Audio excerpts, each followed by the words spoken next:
अस्सलाम वालेकुम په خیر رالی ټیسټ لیورز پښتون چینل ته تاسو ټول څنګه یې تاسو ټول ټیک کې تاسو ماته کمنټ سیکشن کې دا وایي تاسو ما چرته نه واچ کوئ د کوم ځای نه تاسو ما ګورئ چې زه بیا تاسو ته د زړه سره تhank you وایم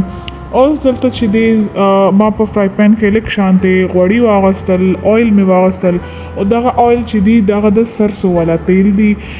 دې کې ما یو ورکوټي کټ شوی آلو مې پکې واچولو دا به موږ داسې یو 100 منټه به موږ دا لږ شانتې فرای کو او دغه سرسو والا تیل چې دی د صحت لپاره ډیر زیات ښه وي تاسو هم کوشش کوئ چې دا یوز کوئ سپیشلی د کولیسټرول مریضانو لپاره ډیر زیات ښه وي نو ځکه زه دا یوز کوم او آلو چې دی هغه به 100 منټه فرای کولو نه پس موږ بدل دا اوس یو غټ پیاز چې وي هغه تاسو ورکوټي کټ کړی وي هغه به تاسو پکې ایډ کړئ او تاسو ذهن کې دا ساتئ چې پیاز چې دی او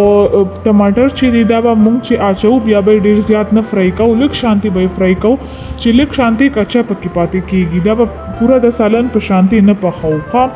نو دلته زمونږ پیاز چې دی هغه بس د سلیک شانتي فرای شول اوس به مخکې سټیپ چې دی مونږ به دی کې تقریبا سلور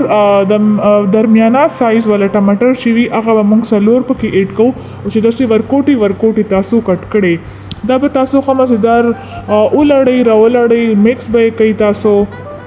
نو لږ شانتي به تاسو دا کور کوي او پریک به یې ږدئ چې دغه د ټماټر چې دی دا چې لږ شانتي پاسته شي نرم شي دلته ما ټماټرو کې دغه کوم مکسچر چې زه جوړوم اوملیټ لپاره دی کې ما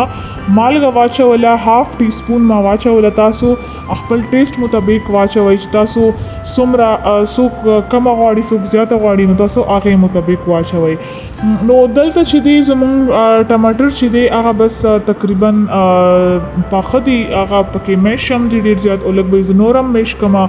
نو بیا مخکې پروسس ته به ځو او تاسو چې انډې کله هم دی کې اچوئ نو انډې ته دا سوچ کوئ چې هغه به یوه اچوئ اوس دلته زه دغه یوز کوم چې د ما تاسو ته وښولو دا به زه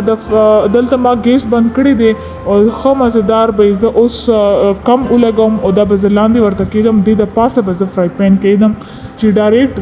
زیات هیټ نه ورځي او که تاسو سره دا نه نو فکر خبره نشو ده تاسو همدغسې بس اور چې کوم دی هغه به تاسو ډېر زیات کم کوئ پکې دلته د پاسه لږ شانتي مرچکې تاسو کېدوئ مالګه په چھړکاو کوئ او لږ شانتي سرو مرچکې هم پکې ایډ کوئ